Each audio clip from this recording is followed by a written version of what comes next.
40% of people aren't pitching up for their booster jabs. Well, that's not everywhere. That's in certain places, certain centres.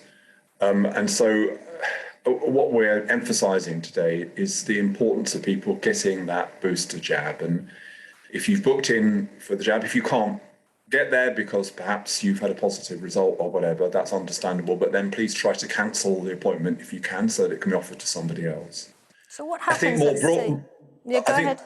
More broadly, what worries me is a certain complacency at the moment about the situation that we're in. And I don't blame the public, because we're hearing mixed messages. We read headlines about Omicron not being so severe, or that the peak has passed in South Africa or whatever. But we need to recognise that yesterday we saw the biggest increase in the number of people in hospital in a day that we've seen since December 2020, that yesterday the health service had to announce the creation of surge capacity, building new capacity in hospitals because of the fact that hospitals may be overwhelmed by the number of people.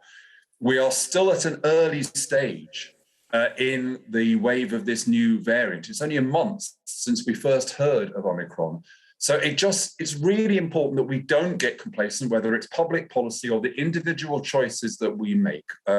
We are in a very dangerous and difficult situation, and we need to behave in the right ways. And getting the booster is the absolute number one thing. So you really, if you can, go out and have that booster jab. If you booked in for it, then do turn up. It's really important. But more broadly, as a society, we've got to recognise the difficult and dangerous situation that we're in. Do you have any idea, if you look at the people who are in hospital and who are in ICU beds, do you have any idea of the number of people who are unvaccinated, how many vaccinations they've had, whether they've had their booster or not? Can you give us an idea of that? So I think it's pretty clear that the majority of people in ICU are not fully vaccinated, even though a minority of the population. So that is to say, most people who are getting very sick are not vaccinated, even though most of us are vaccinated. So your risk of becoming ill and becoming seriously ill is massively greater if you're not vaccinated. It is still not too late. One of the good bits of news we've seen over the last few weeks is that the booster campaign seems to encourage some people who hadn't come forward for their first or their second vaccine to do so.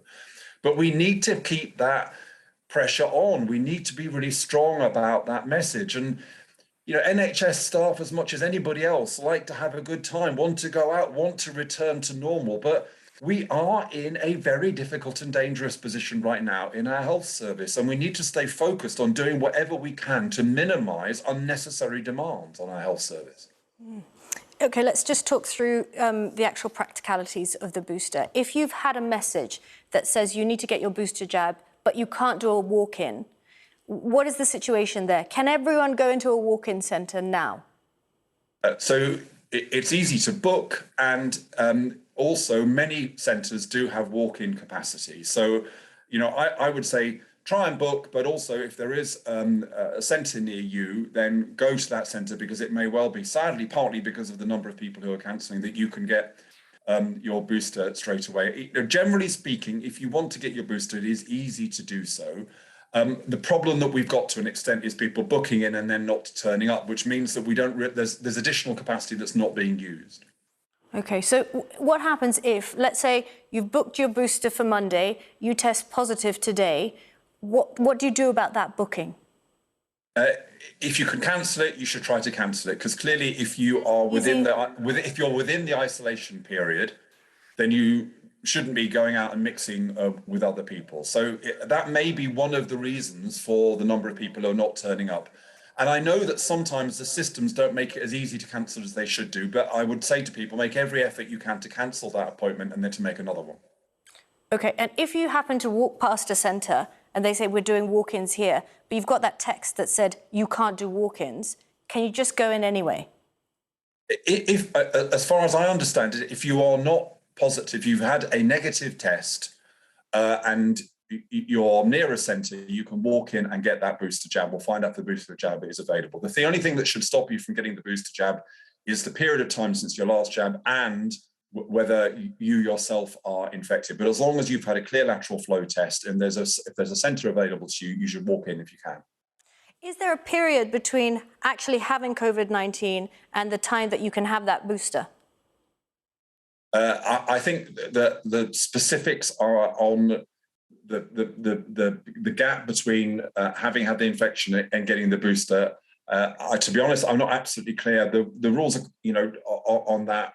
I would encourage people to go to the NHS website and check that out. Okay, have a look at that. But basically, get boosted.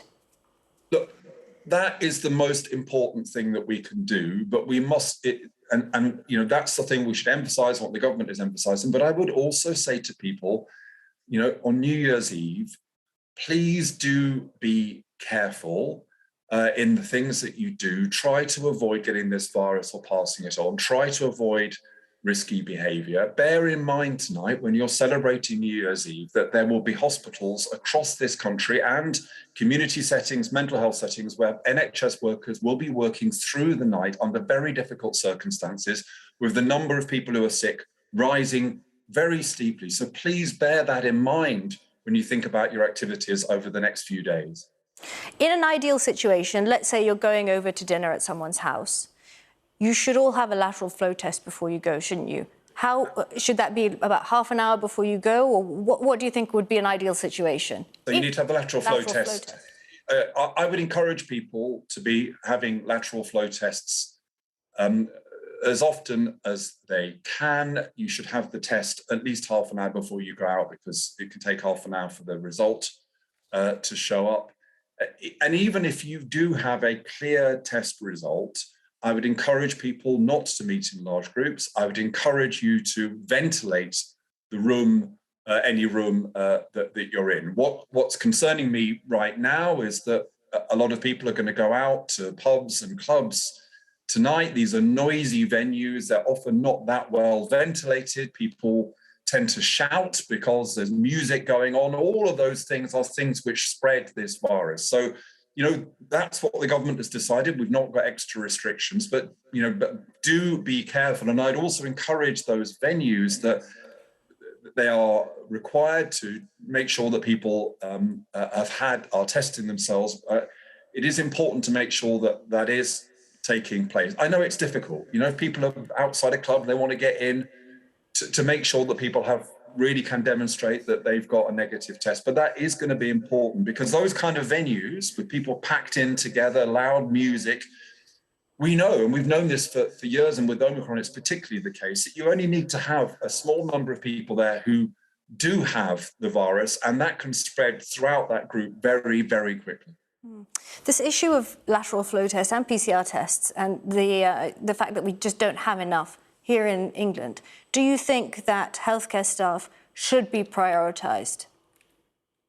I think absolutely right now, because the twin pressures that we have on the health service, beyond all the ordinary pressures that we have in winter, are this rising number of patients who have a COVID diagnosis. So that went up by over 1,000 yesterday, which is the biggest increase we've seen for over a year. And on the other hand, the number of NHS staff themselves who are sick or are having to isolate. So yes, we need to get those tests into the hands of NHS workers, because for the NHS staff, like for other people, if you can do the test, you can have 2 days of clear tests. It does mean you can go back to work that little bit earlier. So yes, we should be prioritising NHS staff and care staff as well, I would say. Because another issue for hospitals is getting people out of hospital who are able to. And if I might say, it is important, this is not just this issue about hospitals. There are many patients now out in the community who've got COVID. Colleagues in primary care who are responsible for delivering the booster programme are also having to keep an eye on a growing number of people in their homes who are managing COVID and keeping an eye on them. So we've got rising numbers of COVID incidents in people being looked after by primary care in the community as well. OK, Matthew Taylor, Chief Executive of the NHS Confederation. None of this is easy, is it? Thank you so much for talking to us, and I hope you do have a happy new year, albeit a cautious one. Thank you. Thank you so much.